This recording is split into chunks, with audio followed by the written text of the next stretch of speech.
Hey guys, it is Monday here in West Virginia, and you know what time it is. It's time for Mercedes Monday. No, I'm just joking. It's time for Mopar Monday. And we were going to take a look at a Johnny Lightning 2-pack, but I changed my mind, and I'm going to postpone that until tomorrow. That'll be like our 2 for Tuesday. And today we're going to take a look at a couple of drag racing cars, just like the Johnny Lightning 2-pack. And one of them is actually Sox Martin, like one of the cars in the 2-pack from Johnny Lightning. The other one, though, is kind of a fantasy sponsored 73 Plymouth Duster Pro Stock. It's the third time this casting appeared, as far as I know. So here are the two we're taking a look at. This is the Duster I was talking about. This is the last, I guess you could say, installment of like drag racing stuff for several years. Like we had Dragstrip Demons, the big releases, kind of almost like a Boulevard series. We had a 30-car release in 2009. Then we had a 25-car release in 2010. 2011, we had the vintage racing stuff, which was also cool, but it was focused on everything: NASCAR, Trans Am, and drag racing. And then the following year, we had something kind of like the car culture stuff is now. In 2012, we had a racing series, but each case was its own like subject. Like, for example, this case was drag racing, and there was only 5 cars or 6 cars, let's see, 6 in this NHRA set. Then you had the like Trans Am series, and then you had like off-road. I think there was an IndyCar one, and even a stock car one. So there were a lot of different ones, and they were actually pretty cool. One set that was super hard to find was the one that had the Chaparral Camaro, I think it was, and then the Copo Camaro, Ford GT, and they were mostly released in Canada and then overseas. We didn't see many cases of those hit America, so that set was worth, and still is worth, quite a bit. It kind of was like the vintage racing of that whole year of 2012 with these subsets, I guess I would call it.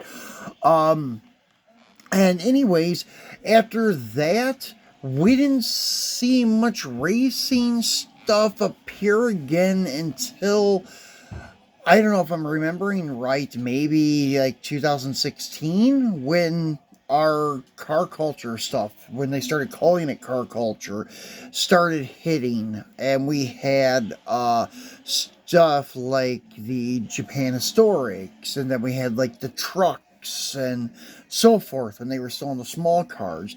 But like 13, 14, 15, we had some strange, not strange series, but some different series, such as the Real Riders series. And then we had our Boulevard series that lasted for, I think, 2 years. I think it came out in 12 along with this, maybe 11 or 12, I cannot recall. And it was like for 11 and 12 or 12 and 13. So, yeah, then when the car culture stuff started hitting, we started seeing racing stuff again, but not a lot of drag racing stuff. So anyways, we're going to pop this guy out the card because I have every other variant of this car, I think, besides this one. I think there's only 4 versions of this car. It's not Duster Thruster. Duster Thruster is a totally different casting. Duster Thruster is designed on the 70 to 72 style Duster, whereas this one is definitely a 73. As you can see how the grille kind of bulges out in the center, and it has the marker lights beside the headlights. They're not really detailed, but they're there, and the grille comes to like a point in the center. That's a 73, definitely, and even the kind of all the way to 76 looked like that, and then they done away with the A-body duster platform and dirt platform. But yeah, the first time this appeared was in the vintage racing. We had the Sox Martin and the Mopar Missile. Then in the following year, we had this guy, Holy Moly.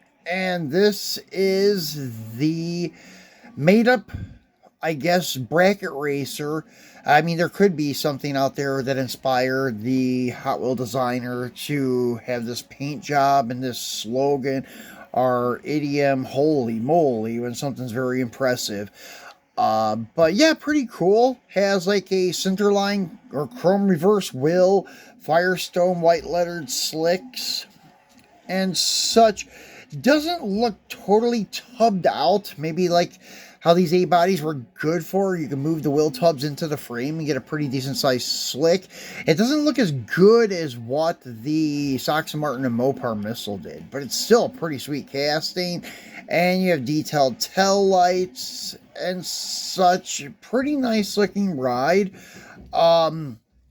And another one I would like to pick up from that series is the Vega. The Vega, though, I forget what they call it, the Wonder or something like that, was probably the best two out of this set, in my opinion. The Snake and Mongoose are always cool, but they were based on the 1969 castings, I believe, which are okay, but I like the modern stuff they made for Dragstrip Demons. They should have re-released it because they spent all that money tooling those new castings. They should have used them in this series. Just my opinion. But yeah, the Vega is pretty cool. That's another cool casting that you didn't get to see too often. Then this car kind of went dormant. This casting did up until the latest installment of Dragstrip Demons, and I forget the name of it. I have it actually on hand. Actually, I'll grab all of them since they're easy access. So there are your first two, Sox Martin and the Mopar Missile. And then this would be the third one, Holy Moly, came out the very next year. And then we have this guy here, Last Stand, and pretty much is another made up bracket racing car like Holy Moly, except the paint job on this one I favor more than the Holy Moly. That metallic purple looks great on this car. So pretty cool piece. So yeah, as far as I know, we have these four, and that is it, unless they put it out in the Cool Classics, but I don't think so. The one that was in the Cool Classics, I believe, is Duster Thruster. So yeah, didn't really see this casting pop up too much until just recently in the last Dragstrip Demons.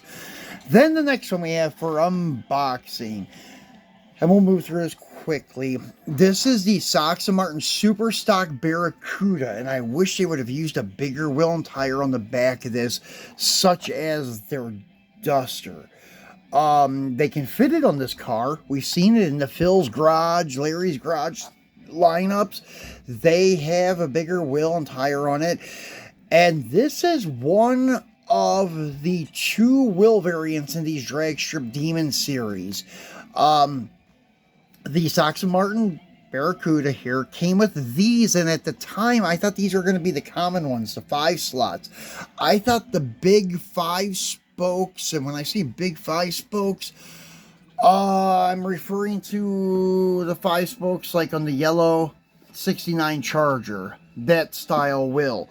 That is the one that I thought was going to be the rare one, but nowadays, after these things have circulated for 10 years and people stopped hoarding them and selling their extras, it seems like the big, like, I don't, not cartoonish, but more toyish 5-spoke Krager-looking wheel is the more common one, and the 5 slots is the hard to find one. The other wheel variant, which I'll have next week, and I'll show them to you guys, is the Hawaiian Charger, the 69 Charger funny car, which we took a look at the loose one I bought a couple weeks back, and it had the front 5 spokes. The harder to find one is actually the bicycle spoke front wheels. We'll have both of them next to each other to show you guys probably in a week or two. But anyways, let's get this Barracuda off the card and take a look at him. And hopefully one day I'll be able to get a decent deal on the other wheel variant of this car, and I can show you guys them side by side. The only reason I don't want to spend a lot on the other one, to me, the other one looks like a toy. It doesn't look as realistic as this, although this one does look a little bit funny with the rear wheels. The rear wheels should be much bigger on this car, but it's more realistic than the big 5-spoke variant, in my opinion. But yeah, so this is a very cool casting.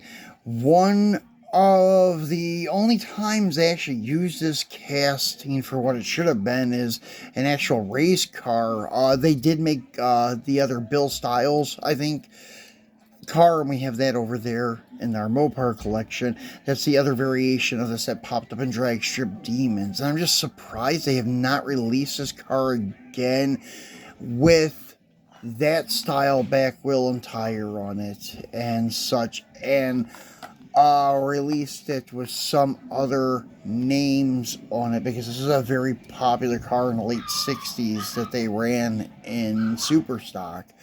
Last of the Superstocks, and then they started back halving these cars in the 70s, and I think they started appearing in 69 for NHRA, the Pro Stock class. So, pretty sweet little car.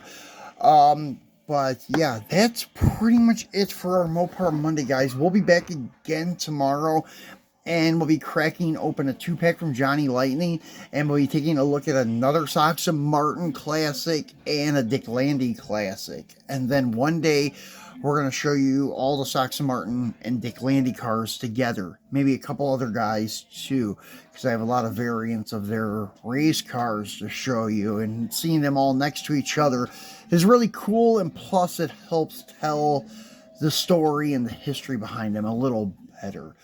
But that's it for today, guys. I will see you again tomorrow for our 2 for Tuesday with that Johnny Lightning 2-pack. Enjoy the start to your week.